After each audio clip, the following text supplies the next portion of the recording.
Driver വണ്ടി എടുത്തു. ശരി മേഡം.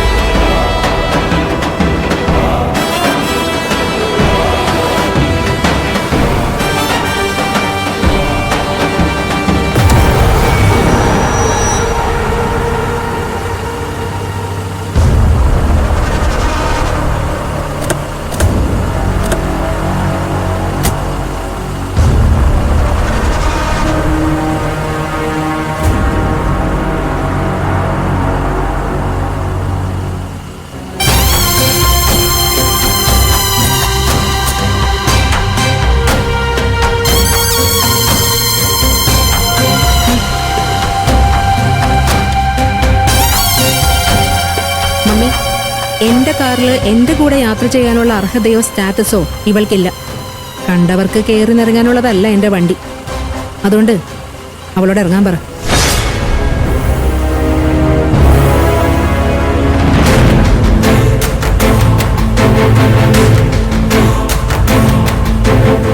പറ മമ്മി. ഞാൻ പറയുന്നത് എന്തിനാ? നീ പറയുന്നത് ഇവരും കേട്ടോണ്ടിരിക്കുകയല്ലേ. അനങ്ങാതിരിക്കുന്നത് കണ്ടിട്ട് എനിക്ക് തോന്നുന്നില്ല കേട്ടതായിട്ട്.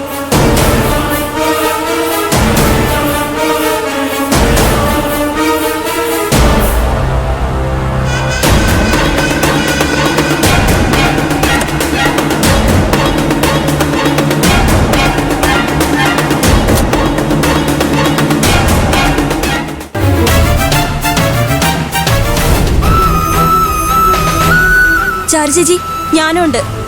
അനു, നിന്നോട് ഇറങ്ങാൻ പറഞ്ഞില്ല ഞാൻ. ചാരു ചേച്ചി പറഞ്ഞോണ്ട് മാത്രാ ഞാൻ വന്നത്.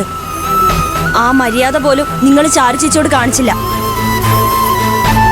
സോറി, നിങ്ങളെ കാറിൽ യാത്ര ചെയ്യാനുള്ള അർഹതയും സ്റ്റാറ്റസും ഞങ്ങൾക്കില്ല.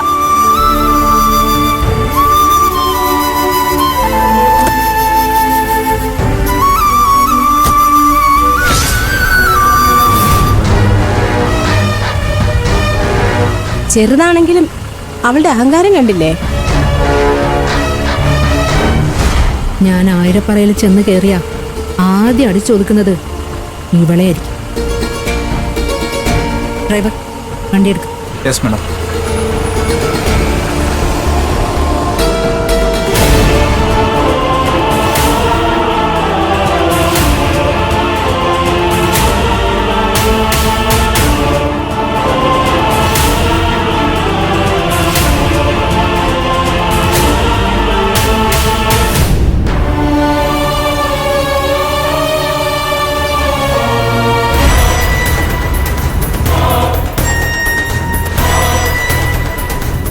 എന്തു പറ്റി മോളെ?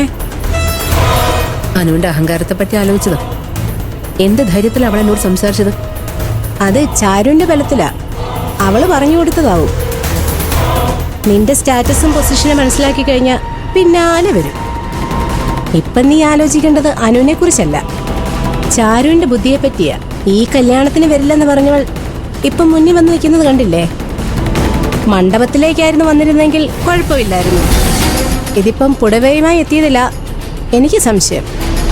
അതാ മമ്മി എനിക്ക് മനസ്സിലാവാത്തത്. എന്തോ അവൾ മനസ്സിൽ കണ്ടിട്ടുണ്ട്. മനസ്സിലെന്തോ പ്ലാനുമായിട്ടാ അവളുടെ വരവ്. സൂക്ഷിക്കണം മോളെ. സൂക്ഷിക്കേണ്ടത് ഞാനല്ല മമ്മി, അവളാ. ചാരു എന്ത് പ്ലാൻ ചെയ്താലും എനിക്കൊരു പ്രശ്നവുമില്ല.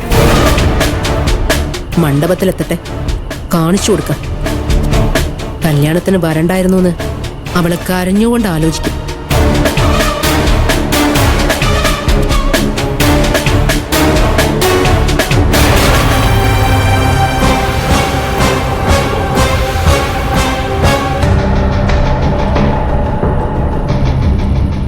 ചേച്ചി, ശ്രേയ പറഞ്ഞതൊന്നും കാര്യാക്കണ്ട.